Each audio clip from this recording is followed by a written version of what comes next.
Jadi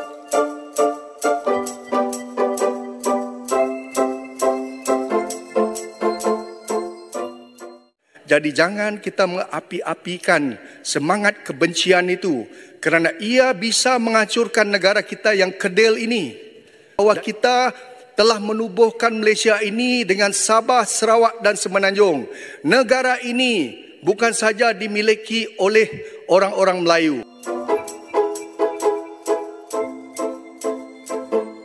Hai guys, jumpa lagi. Kali ini kita membahas politik Malaysia. Berbeda dengan politik di Indonesia, perdebatan di Parlemen Malaysia seringkali menyentuh hal-hal yang mendasar dan sensitif. Itu karena Malaysia masih berkutat pada politik perkauman. Jangan heran jika di Malaysia, partai yang berbasis Islam sering mencap kafir terhadap partai non-Islam. Yuk kita simak video berikut ini. Dan saya ingin berpesan kepada mana-mana pihak, jangan kita labelkan orang ini kafir, orang itu pengkhianat, orang itu tidak baik, orang ini tidak baik. Saya ingin berpesan kerana saya kafir inilah yang membantu ada di antara anda yang menjadi dan merasa menjadi kerajaan. Saya amat tersinggung dengan sebutan itu kerana saya sebagai rakyat Malaysia, saya tidak pernah mengganggu-gugat hak mana-mana rakyat Malaysia. Dan kita harus belajar. Saya ingin berpesan kepada mana-mana pihak sebab di mana-mana negara, walaupun mereka majoriti ataupun minoriti, kalau mereka sudah tertekan pada tahap yang begitu tinggi, mereka juga boleh menjadi seorang perusuh, menjadi seorang pembunuh dan menjadi seorang pemberontak. Jadi jangan kita mengapi-apikan semangat kebencian itu kerana ia bisa menghancurkan negara kita yang kedil ini. Dan kita harus mengingati bahawa kita telah menubuhkan Malaysia ini dengan Sabah, Sarawak dan Semenanjung. Negara ini bukan saja dimiliki oleh orang-orang Melayu. Orang Melayu mengatakan tanah Melayu itu milik mereka. Yes, that is your right. But Sarawak I'm one of the Dayak majority. I can say that partly 1/3 of Malaysia is belong to us. So, kenapa kita perlu bergaduh? Kenapa kita perlu bicara mengenai perkara ini kerana ia tidak mendatangkan kebaikan? Why don't we discuss about things that bring progress to our country? What are we doing? So saya minta semua rakyat Malaysia, sama ada pembangkang ataupun kerajaan, walk the talk and do the right thing for our country. Thank you very much. Terima kasih. Terima kasih Tan Sri Yang Ketua. Tadi Tan Sri ada sebut tentang istilah KP. Saya setuju kalau perkataan KP tidak ditujukan kepada orang Islam, tuduh KP. Tapi kalau istilah itu digunakan untuk memang orang bukan Islam, itu sememangnya istilah yang dikhususkan oleh Allah ke atas orang bukan Islam, namanya KP. Tapi kalau ditujukan pada orang Islam, kita pun tak setuju. Yang berhormat, Yang berhormat seorang yang ada agama. Saya hormat Yang berhormat. Tapi kalau Yang berhormat ungkapkan berkawan-kawan kita yang dia merasa sedih diri dia. Soal agama soal lain. Sebut orang-orang bukan Islam contohnya. Jadi lebih nyaman, lebih enak didengar daripada kita sebut kafir. Saya faham. Yang berhormat seorang beragama, saya faham. Tapi kalau saya kenal lagi tu, dia berkawan baik dengan kita, tiba-tiba perkataan itu bagi mereka sensitif. Kita faham maksud kafir itu faham. Tapi tak semua orang merasakan selesa dengan perkataan itu.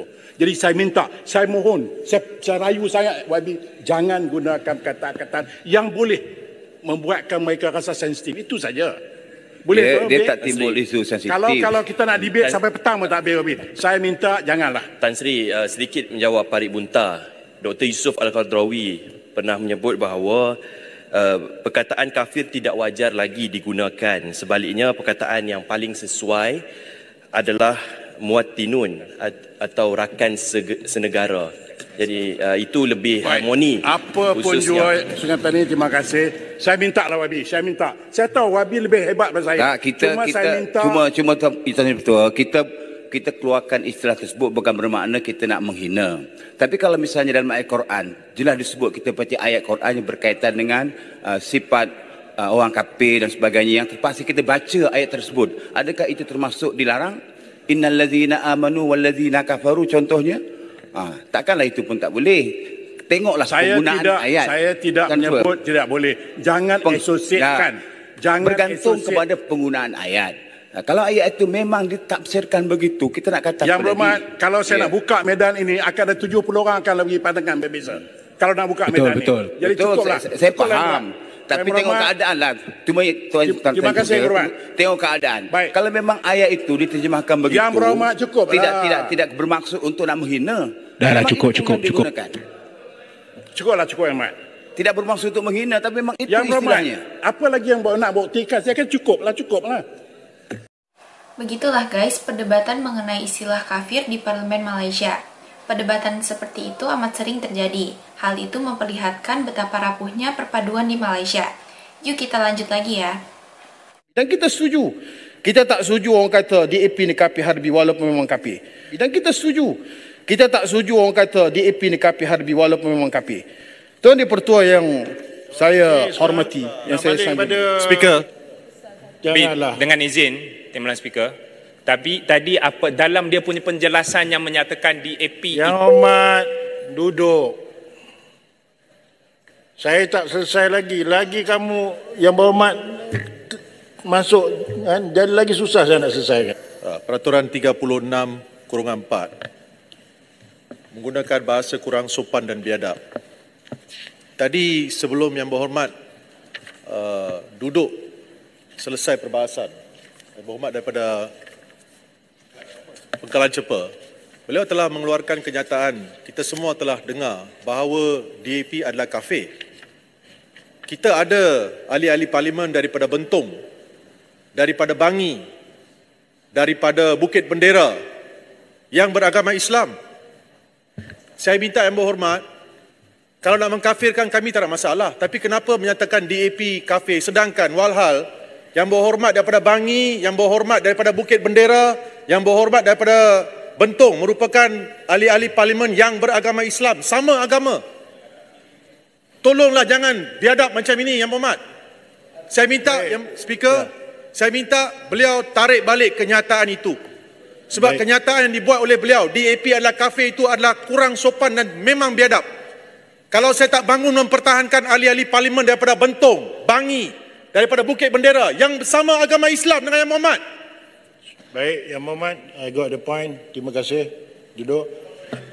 Yang Berhormat, atas perkara 36/4 tadi, ya, saya pun mendengar perkara itu dan saya ambil nokta dan ambil pemantauan bahawa DAP semuanya bukannya kafir. Ya, itu satu kenyataan.